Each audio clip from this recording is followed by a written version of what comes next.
अस्सलामुअलैकुम। दोस्तों, ये हमारा टॉपिक तो नहीं है, लेकिन हक़ की आवाज़ उठाना हमारा सबका फ़र्ज़ बनता है। दोस्तों, जब हम आपको ऐसे लोगों के बारे में बताते हैं जो नाम के तो बड़े बड़े मौलाना साहब हैं, पीर हैं और हज़ारों लोग उनके मुरीद भी होते हैं, लेकिन हकीकत में उनका मकसद इस्लाम की सरबुलंदी नहीं बल्कि इस्लाम को बदनाम करना होता है। तो जहाँ लोग इस्लाम का चोला पहनकर इस्लाम को बदनाम कर रहे हैं, तो वहाँ हम आपको एक ऐसे शख्स के बारे में क्यों न बताएं कि जिसको लोग अमेरिकन यहूदी एजेंट कहते थे, लेकिन जब अल्लाह पाक ने उसे प्राइम मिनिस्टर का ओहदा दिया तो उसने इस्लाम के लिए ऐसी आवाज़ बुलंद की कि जिसकी मिसाल पाकिस्तान की 70-75 साल तारीख में नहीं मिलती। पूरी दुनिया में मुसलमान फ़ख्र करने लगे कि शुक्र है कि इस गए गुजरे दौर में हम मुसलमानों में भी एक ऐसा लीडर आया है जो सुपर पावर की आंखों में आंखें डालकर बात करता है, ख़त्म नबूवत के लिए खड़ा है, मुसलमानों के हकूक़ की बात करता है। लेकिन खान साहब की ये बहादुरी बैरूनी ताकतों से बर्दाश्त नहीं हुई और उन्होंने मुल्क के इन दुश्मनों को, मुल्क के इन गद्दारों को इस्तेमाल करते हुए खान साहब को हटा दिया गया। आज इंडिया, अमेरिका खुशी मना रहे हैं, गैर मुस्लिम खुशी मना रहे हैं, लेकिन आपको क्या लगता है कि वो इन गद्दारों, बेशर्मों, डरपोकों, चोरों के आने पे खुशी मना रहे हैं? नहीं नहीं भाई, वो तो इनके बारे में पहले ही से जानते हैं कि इनको ज़रा सी भी धमकी दें तो ये तो सामने लेट जाते हैं, कुत्ते की तरह दुम हिलाने लगते हैं और कहते हैं कि सरकार ਤੁਹਾਡਾ ਆਰਡਰ ਤੇ 100 ਮਣ ਦਾ ਗਾਰਡਰ ਯਕ ਬਰਾਬਰ है, बस तुसी हुक्म ते करो तो फिर साड़ियाँ करनियाँ वेखो। गैर मुस्लिम आज इसलिए खुश हैं कि उन्होंने मुसलमानों से वो लीडर छीन लिया है जो उनकी धमकियों से डरता नहीं था, उनके सामने हक की आवाज़ बुलंद करता था, उनके सामने दीवार की तरह खड़ा था। दोस्तों, आज की इस वीडियो में हम आपको इमरान खान साहब के पाकिस्तानी कौम पर 4 ऐसे एहसान बताएंगे जो पाकिस्तानी कौम कभी नहीं भूल सकती। और खान साहब का एक एहसान तो सिर्फ पाकिस्तानी कौम पर ही नहीं बल्कि पूरी दुनिया के 1.5 अरब मुसलमानों पर हैं, जो आपको आखिर में बताएंगे। नंबर 5, सेहत कार्ड। दोस्तों, 2-3 टाइम की रोटी तो सब खा कर ही सोते हैं, लेकिन एक गरीब घर में बड़ी परेशानी तब बनती है जब कोई शख्स बड़ी बीमारी में मुलविस हो जाता है। आपने सोशल मीडिया पर देखा होगा कि लोग किसी गरीब बेचारे की वीडियो शेयर कर रहे होते हैं कि जी ये एक बड़ी बीमारी में मुलविस है, इसके इलाज के लिए 5-10 लाख की ज़रूरत है, इसकी मदद करें। लेकिन अब आपको कोई भी गरीब अपने इलाज के लिए मदद मांगता हुआ नज़र नहीं आएगा, क्योंकि खान साहब ने जो सेहत कार्ड की सहूलत निकाली है, आप इसके ज़रिए से एक टाइम में अपना और अपने घर वालों का 10 लाख तक का इलाज करवा सकते हैं। और ये नहीं कि आपका इलाज सिर्फ सरकारी हॉस्पिटल में ही होगा, आप किसी भी बड़े से बड़े प्राइवेट हॉस्पिटल में अपना इलाज करवा सकते हैं। नंबर 4, ई पासपोर्ट। दोस्तों, ई पासपोर्ट की अहमियत का हर पाकिस्तानी को तो पता नहीं चलेगा, लेकिन जब अल्लाह करे आप कहीं बैरून मुल्क जाएंगे तो तब आपको पता चलेगा कि इसकी क्या सहूलत है। दोस्तों, ये एक कंप्यूटर पासपोर्ट है। जब आप एयरपोर्ट पे उतरते हैं तो लाइनों में लगकर पासपोर्ट चेक करवाया जाता था और जगह जगह चेकिंग के लिए काफ़ी तकलीफ़ होती थी, टाइम भी ज़ाया होता था। लेकिन अब जहाँ भी पासपोर्ट की चेकिंग होगी तो आपने बस डेबिट कार्ड की तरह पासपोर्ट मशीन में लगाना है और चंद सेकंड में काम ख़त्म। और दोस्तों, मज़े की बात यह है कि ई पासपोर्ट एशिया में सबसे पहले पाकिस्तान ने ही लॉन्च किया है। नंबर 3, बैरून मुल्क पाकिस्तानी। दोस्तों, एक वक्त था जब बैरून मुल्क पाकिस्तानी जो हमारे भाई हैं उनकी कोई वैल्यू ही नहीं थी।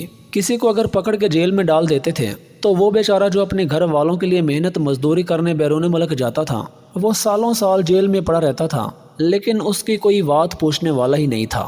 लेकिन जब इमरान खान प्राइम मिनिस्टर बने और सऊदीया के दौरे पे गए तो खान साहब ने सऊदी हुकूमत से एक ही मुतालबा किया, एक ही चीज़ मांगी कि जो भी आपकी जेलों में पाकिस्तानी मजदूर तबका है, मेहरबानी फरमा के उन्हें रिहा कर दें।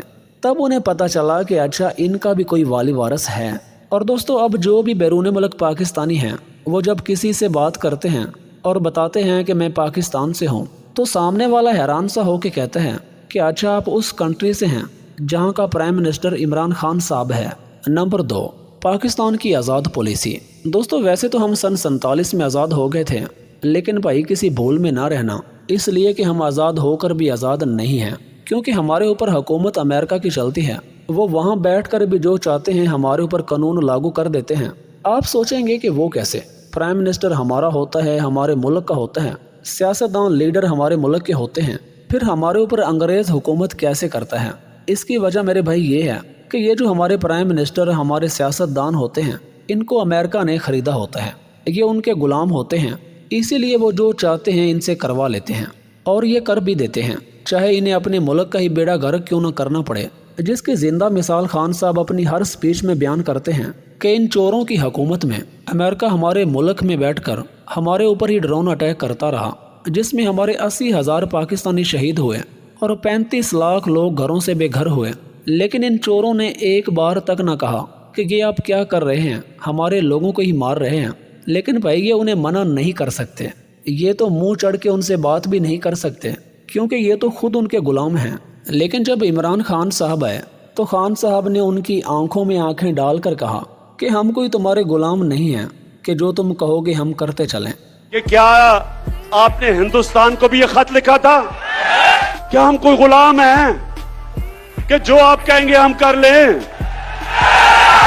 او امریکہ، ہمیں تمہاری معافی کی ضرورت نہیں ہے، تم ہو کون یہ ہمیں معاف کرو گے؟ تمہیں عادت پڑی ہوئی ہے ان غلاموں کی، یہ شریفوں کی، یہ زرداریوں کی۔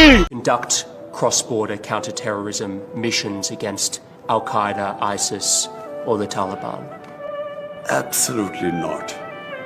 اور خان صاحب نے کہا کہ ہم تمہاری کوئی پالیسی نہیں مانیں گے، ہم اپنی آزاد پالیسی چاہتے ہیں جو ہمارے لوگوں کے لیے بہتر ہوگی۔ دوستو، پاکستانی قوم پر یہ خان صاحب کا بہت بڑا احسان تھا، وہ اس قوم کو انگریز کی غلامی سے نکالنا چاہتے تھے، لیکن خان صاحب کا یہ فیصلہ انگریز کو پسند نہیں آیا اور انہوں نے اربوں روپیہ اپنے ان غلاموں میں تقسیم کیا اور ایک سازش کے ذریعے خان صاحب کو ہٹا دیا گیا۔ نمبر 5، خان صاحب کی اقوام متحدہ انٹرنیشنل پارلیمنٹ میں سپیچ۔ یہ خان صاحب کا پوری دنیا کے مسلمانوں پر ایک ایسا احسان ہے جو ہم کبھی نہیں اتار سکتے۔ خان صاحب نے اقوام متحدہ میں ایک ایسی شاندار سپیچ کی کہ جس کے کیا ہی کہنے۔ خان صاحب نے مسلمانوں کے حقوق کی بات کی اور سب سے اہم ختم نبوت پہ خان صاحب نے بات کی، اور دنیا میں جو اسلام کی امیج کو بلڈ کیا گیا ہے، خان صاحب نے اقوام متحدہ میں اس کا ایسا مقدمہ لڑا، اور صرف لڑا ہی نہیں بلکہ منوایا بھی۔